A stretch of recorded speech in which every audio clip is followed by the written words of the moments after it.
Hello guys, welcome back to लॉगरी। I hope all are doing great. आज हम 5 सितंबर का द हिंदू एनालिसिस करने वाले हैं। चलिए स्टार्ट करते हैं। US has lost India Russia to darkest China. अब यहाँ पर क्या कह रहे हैं कि यूएस जो है, अब ये क्यों बातें हो रही हैं ऐसे कि यूएस ने लूज कर दिया इंडिया और रशिया को, किसको? चाइना को।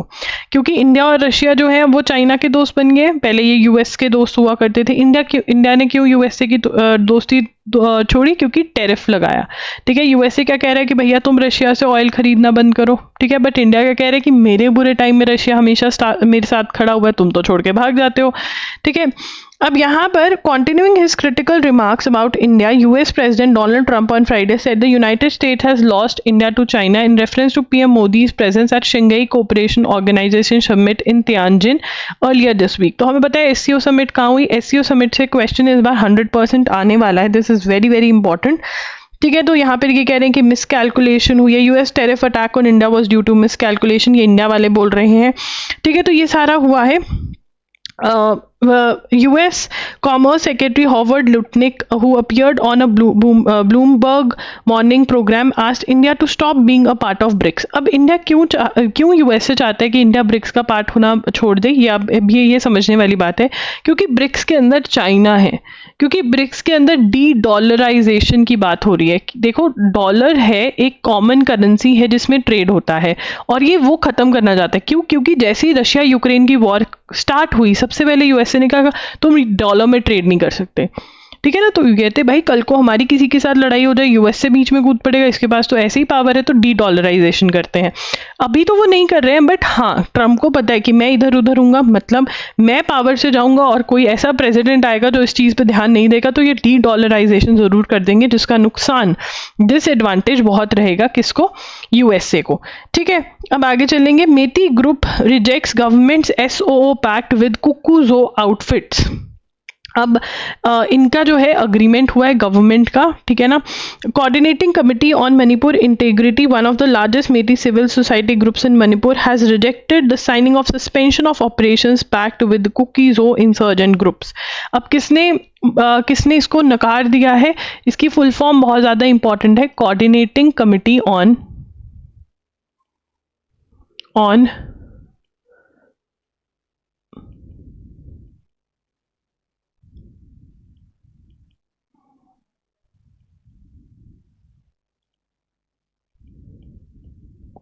कोकोमी। तो कोकोमी क्या है? कोकोमी हमने पहले भी पढ़ा था, न्यूज़ में आया था। It is one of the largest, ये क्या है?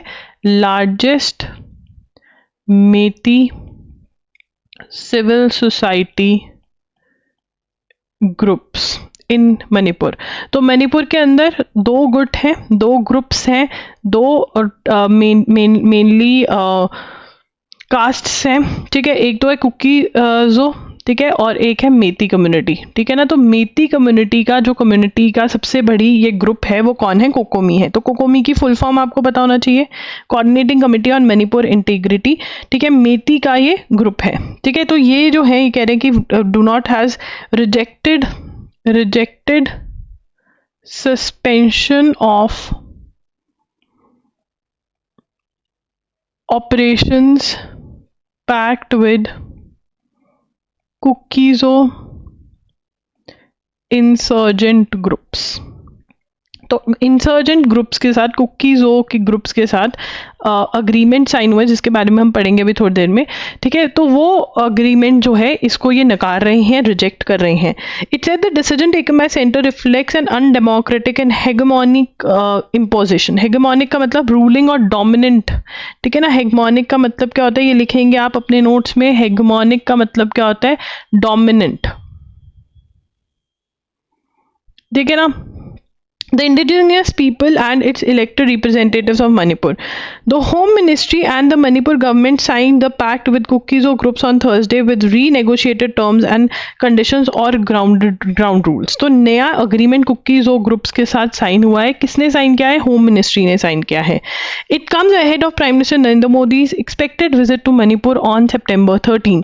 अब PM मोदी ने कब विजिट करना है? ये फर्स्ट पॉइंट था हमारा। Second point, PM Modi to visit Manipur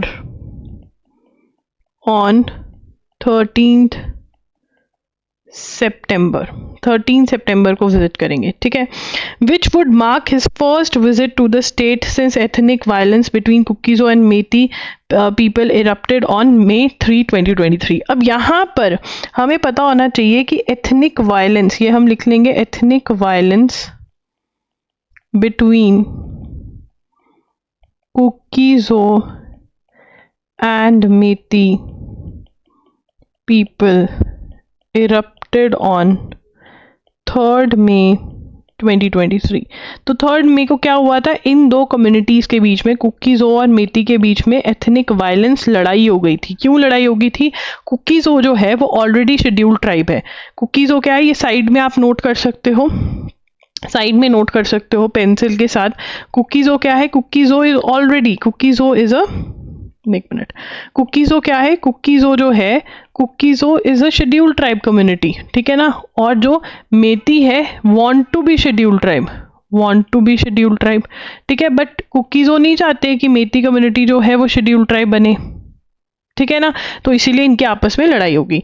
the Kuki Zo council और conglomerate of civil society organisation agree to open the national highway 2 passing through Kangpokpi district for the free movement of commuters and essential goods। तो यहाँ पे कुकीज़ो council ने agreement किया और highway भी खोल दिया जो कि बहुत देर से बंद था, जिससे कि गुड्स जो है मणिपुर में पहुंच पाएंगे, ठीक है, सामान पहुंच पाएगा। The COCOMI which has been in talks with MHA to find a road map for peace in Manipur said the extension of the SOO agreement despite the series of terrorist and criminal acts committed by these groups was a decision that ran completely against the interest of indigenous people of Manipur। कोकोमी क्या कह रहे हैं कि जो terrorist और criminal acts commit किए हैं इस ग्रुप में, ये डिसीजन जो ये ले रहे हैं कि इनके साथ थोड़ा लीनियंट होने के, वो बिल्कुल गलत है। तो हमें क्या पता चलता है कि कोकोमी जो है वो कौन से ग्रुपिंग को बिलोंग करता है, मेती ग्रुप का, मेती कम्युनिटी जो है उसका सिविल सोसाइटी ग्रुप है मणिपुर के अंदर।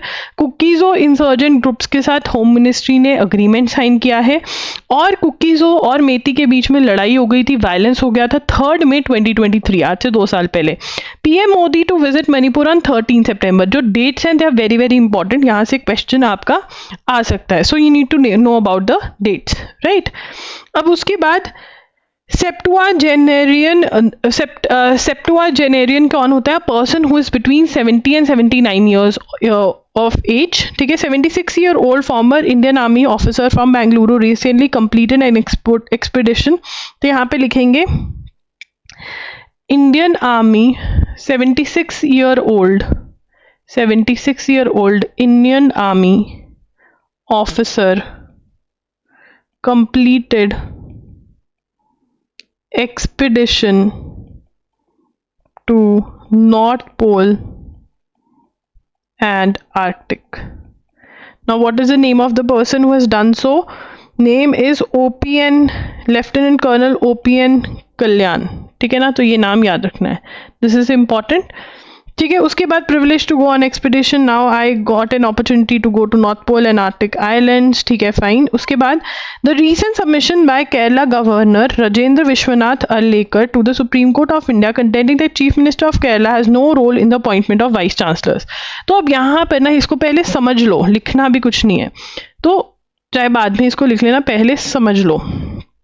Appointment of VCs of state universities। अब जो स्टेट यूनिवर्सिटी में VC मतलब वाइस चांसलर, VC जो है वाइस चांसलर जो अपॉइंट होता है उसको कौन अपॉइंट करता है, ठीक है, appointed by chancellor, appointed by chancellor.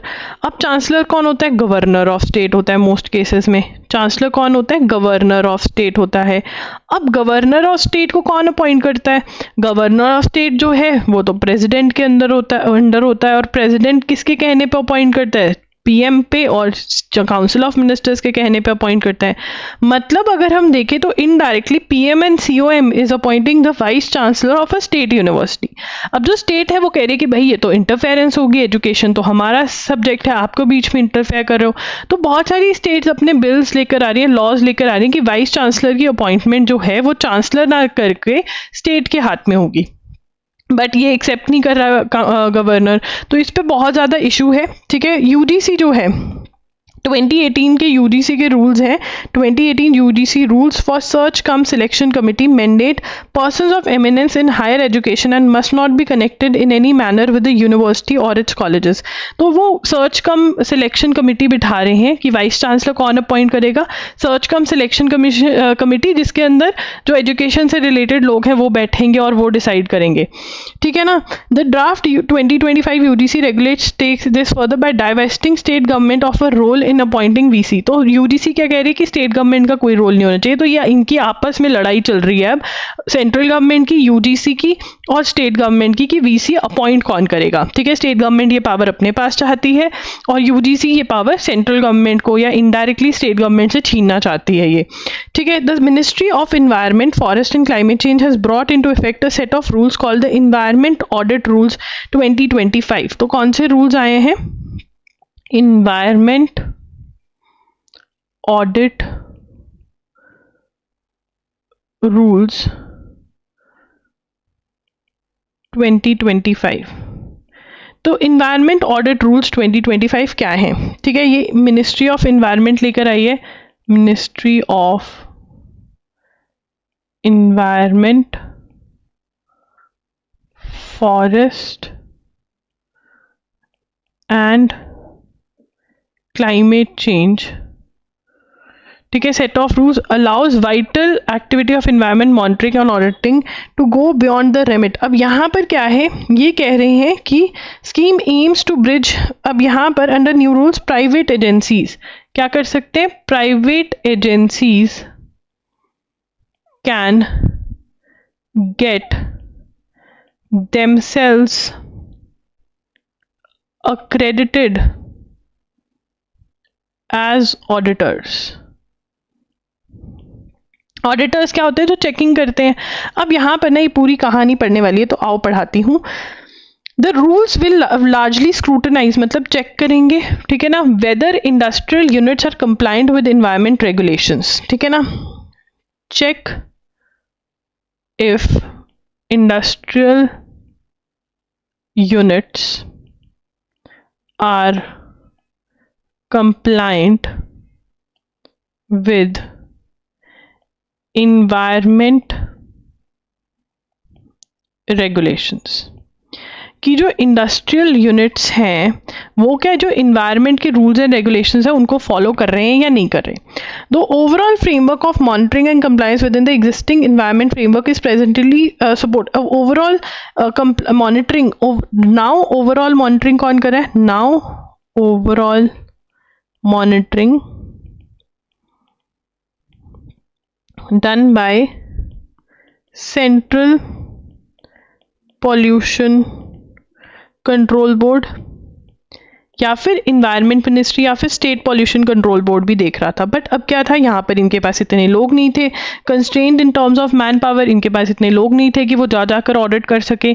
तो भाई पॉल्यूशन हो रहा था, तो अब इन्होंने क्या कहा कि आप प्राइवेट एजेंसी से ऑडिट करवा लो, ठीक है ना, और मच लाइक चार्टर्ड अकाउंटेंट्स और ये सब आप ऑडिट करवा लो, ठीक है, and can get themselves licence, be authorise to evaluate. तो ये ऑडिटर्स जो हैं, auditors can get themselves licensed and be authorized to evaluate the compliance of projects with environmental laws। तो यहाँ पर हमें क्या रखना है कि जो इन्वायरमेंटल मिनिस्ट्री है वो क्या लेकर आए, इन्वायरमेंट ऑडिट रूल्स। कि अभी तक क्या था कि पॉल्यूशन बोर्ड वाले जाएंगे वो चेकिंग करेंगे। अब पॉल्यूशन बोर्ड वालों के पास तो टाइम ही नहीं, उनके पास इतने बंदे ही नहीं है कि जा जाके चेकिंग कर लें, तो चेकिंग नहीं होती थी, प्रोजेक्ट लटका रहता था या फिर बिना अप्रूवल के चले होते थे। अब वो कह रहे हैं आप प्राइवेट ऑडिटिंग करवा लो, कि ऐसे लोग होंगे जो लाइसेंस जिनको मिलेगा, जिनका काम क्या होगा कि ये चेक करना कि भाई इन्वायरमेंट लॉज के साथ फॉलो हो रहा है जो प्रोजेक्ट है या नहीं, ठीक है ना। आप उनसे प्राइवेट एजेंसी से ऑडिटिंग करवा लो, ऑडिटिंग का मतलब होता है चेकिंग करवा लो, and that is going to be valid. ये क्या रहेगी, it is going to be valid, that is going to be valid. India's economic journey has always been shape by bold reforms. बहुत ही बड़े बड़े रिफॉर्म्स लिए हैं, जैसे जीएसटी जब आया और 56 GST council meeting. Now 56 is very very important, ये हमने नोट किया है. 56 जीएसटी काउंसिल जो है वो बहुत ही ज़्यादा इंपॉर्टेंट हुई है मीटिंग, क्योंकि यहाँ पर बहुत बड़ा चेंज आया, ठीक है ना, जिसको जीएसटी 2.0 भी बुलाया जा रहा है. क्या आप मुझे बता सकते हो दो कौन सी स्लैब्स हैं, अब 2 स्लैब्स कौन सी और एक तीसरी भी है, वो कौन सी है? तो 2 स्लैब्स हैं अब यहाँ पर जीएसटी में, मल्टीपल स्लैब्स जो हैं वो खत्म कर दी है, which is a very very good thing, और ये हम ऑलरेडी नोट कर चुके हैं. Finland to sign a deal on 2 state solution for Israel Palestine. Finland to sign a French-Saudi declaration on 2-state solution between Israel and Palestine. But stop short of announcing a date for recognizing Palestinian statehood. It is the most significant international effort in years to create the condition for 2-state solution. अब यहाँ पर जो जगह है, ठीक है ना, जहाँ पे इस टाइम इजराइल है, ठीक है ना, जहाँ पर वेस्ट बैंक है, गाजा है, तो ये क्या कह रहे हैं कि भैया तुम डिवाइड हो जाओ. इजराइल तो डिवाइड हो ही रखा है, निकला हुआ है, वेस्ट बैंक और गाजा को आप पैलेस्टीन बना लो. तो इस चीज़ को ये क्या बोलते हैं, 2-स्टेट सोल्यूशन बोलते हैं. तो फिनलैंड जो है वो इसके हक में है कि भाई 2-स्टेट सोल्यूशन होना चाहिए. तो वो फ्रेंच साउदी डिक्लेरेशन नाम का डॉक्यूमेंट साइन करने को तैयार है, जिसके अंदर वो 2-स्टेट सोल्यूशन के बारे में बात करें. 2-स्टेट सोल्यूशन में क्या कि 2 कंट्रीज होनी चाहिए, एक इजराइल और एक पैलेस्टीन. पैलेस्टीन जो है वो as a state, as a country recognise नहीं हुई है, तो ये लोग उसको रिकॉग्नाइज कर रहे हैं. India plans to strengthen nuclear deterrence drone warfare capabilities. अब यहाँ पे क्या कर रहे हैं, India plans to strengthen, strong बनाने की कोशिश कर रहा है न्यूक्लियर डेटरेंस, न्यूक्लियर का डर, ठीक है, ड्रोन वॉरफेयर. क्योंकि हमने देख लिया जब हमारे ऊपर पाकिस्तान ने अटैक किया ड्रोन्स के थ्रू, तो हमने देख लिया कि ड्रोन्स को मार गिराना भी इक्वली इंपॉर्टेंट है जितना कि मिसाइल्स वगैरह को. क्योंकि ड्रोन जो है, स्वॉर्म, बहुत सारे ड्रोन्स वो भेज देते हैं, उनको हमें डिटेक्ट करके मार गिराना जरूरी है. India has set up an ambitious plan to reinforce its nuclear deterrence and expand drone warfare capabilities under the technology perspective and capability roadmap.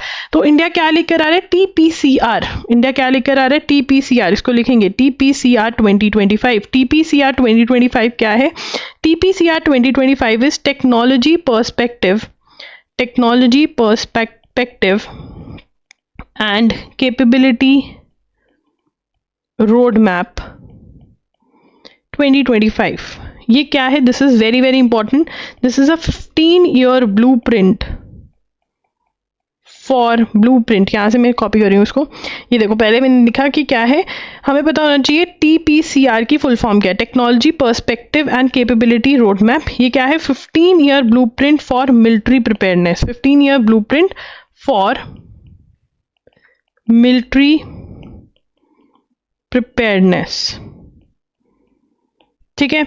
The document highlights measures to sustain credible nuclear deterrence through survivability. अब यहाँ पर ये क्या करना चाहते हैं, ambitious plan to reinforce, ये हमारा 3rd पॉइंट बनेगा, ambitious plan to reinforce nuclear deterrence and expand drone warfare capabilities. तो ये 3rd पॉइंट हमारा बन गया, जो मैंने मार्क किया, इसको लिख लो, ठीक है. While it avoids reference to specific warhead technologies, it outlines future acquisitions. क्या हम फ्यूचर में एक्वायर करना चाहेंगे, such as nuclear command and control infrastructure, radiation detection tools and mobile decontamination units, unmanned ground vehicles for chemical, biological, radio. तो ये project में 15 years का blueprint की क्या चीज़ें हमें खरीदनी है और क्या नहीं, और इसके अंदर हमारा एम क्या है. इसके अंदर हमारा जो एम है वो ये है कि हमें न्यूक्लियर डेटरेंस क्रिएट करनी है और ड्रोन वॉरफेयर की कैपेबिलिटीज हमें करनी है इंक्रीज, ठीक है. तो this is very very important. यहाँ से आपको क्वेश्चन 101% आएगा. उसके बाद while conferring national awards on 81 teachers को टीचर्स डे पे अवार्ड दिया गया है, ठीक है. 81 टीचर्स, नेशनल टीचर अवार्ड्स 81, ठीक है. अब आगे चलेंगे. LOC issued against LOC issued against actor Shilpa Shetty and Raj Kundra. तो LOC क्या होता है? Lookout notice. मुंबई पुलिस ने जारी करा है। 60 करोड़ का चीटिंग का केस है इनके ऊपर, ठीक है। सो गाइज दैट्स इट, आज का सेशन इतना ही था। और मैं बता दूं कि जो ये 5 सितंबर वाला है ना, ये एक्चुअली 6 सितंबर का न्यूज़पेपर है, तो उल्टा हो जाता है कभी कभी, मैंने दूसरा मार्क कर दिया था। But yes, do like the video, do subscribe to the channel, do tell me in the comments कि आपको सेशन कैसा लगा। कुछ अगर ना समझ में आया तो भी आप कमेंट्स में ज़रूर बताना, और वैसे आपको सेशन कैसा लगता है ज़रूर बताना, ठीक है। एंड येस, अगस्त का आई नो बहुत सारा बैकलॉग है, अगस्त का आपको कंपाइलेशन खरीदना पड़ेगा। मैं कभी भी नहीं ये कहा है कि आप फोर्सफुली कंपाइलेशन लो, बट इस बार इतना गैप है कि मैं इधर से क्लासेस अगर लूँगी तो सितंबर की छूट जाएंगी, कंपाइलेशंस नहीं बनेगी, ठीक है, क्योंकि मैं बीमार हूँ, मैं ज़्यादा अपने आप को प्रेशराइज भी नहीं कर सकती हूँ, तो इसीलिए सितंबर का बैकलॉग मैं नहीं होने दूंगी, बट अगस्त का आपको बाय करना पड़ेगा कंपाइलेशन, ठीक है। Thank you for watching, bye bye and take care.